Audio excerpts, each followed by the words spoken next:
Hello दोस्तों, आज हम इस वीडियो में देखेंगे कि रिपोर्ट राइटिंग और प्रिसीज राइटिंग क्या होती है। तो जो रिपोर्ट राइटिंग होता है, रिपोर्ट जो होता है एक किसी भी इवेंट या फिर एक्सपीरियंस या फिर किसी भी प्रॉब्लम या फिर किसी भी इशू का एक डिस्क्रिप्शन होता है।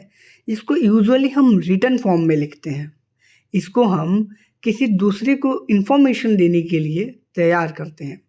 इसके एग्जांपल्स में हम लिख सकते हैं कि बिजनेस रिपोर्ट्स इसके एग्जांपल हैं, scientific reports, minutes of meeting, agenda of meeting etcetera. अब देखते हैं हम कि रिपोर्ट राइटिंग के कैरेक्टरिस्टिक्स क्या क्या होते हैं। तो इसका सबसे पहला कैरेक्टरिस्टिक है दे कैन बी ओरल और रिटन। वो ओरल भी हो सकता है या फिर रिटन फॉर्म में भी हो सकता है। सेकेंड है दे आर ऑलवेज फैक्चुअल, मतलब उनका जो उसमें 100% सच्चाई रहेगी, 100% फैक्ट्स के साथ उसमें बातें होंगी। Number 3 usually follow a specific format. Usually हम एक स्पेसिफिक फॉर्मेट में उस चीज़ों को लिखते हैं। Fourth one is they are precise and concise, मतलब कि वो हमेशा प्रिसाइज होते हैं, छोटे होते हैं। ठीक है। फिर पांचवा है the information they provide can be verified. जो भी इंफॉर्मेशन वो प्रोवाइड करते हैं, जो देते हैं, वो हम इजीली वेरीफाई कर सकते हैं कि ऐसा हुआ है कि नहीं हुआ है। तो अब देखते हैं हम कि प्रिसाइज राइटिंग क्या होता है। तो a precise writing is a summary or a restatement in shorten form of the main or essential idea of a piece of writing.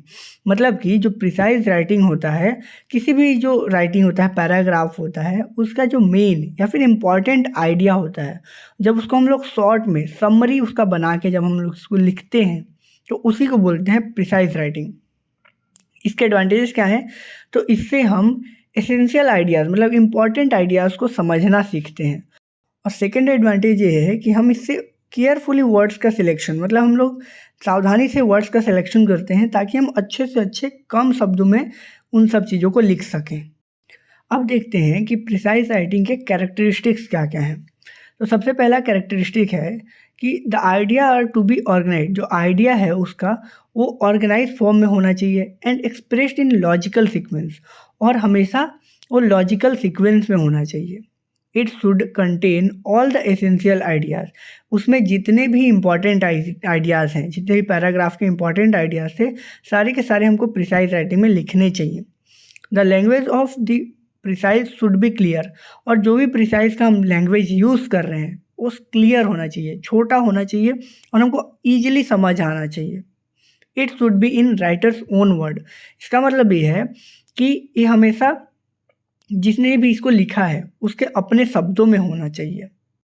Precise writing का जो वर्ड लिमिट है, जितना भी लेंथ रहेगा हमारे ओरिजिनल पैराग्राफ का, उसका 1/3 यूज़ करते हैं। जैसे अगर 300 वर्ड का है तो हमको 100 वर्ड्स का यूज़ करना है, उसी के अंदर हमको उसको तैयार कर देना है।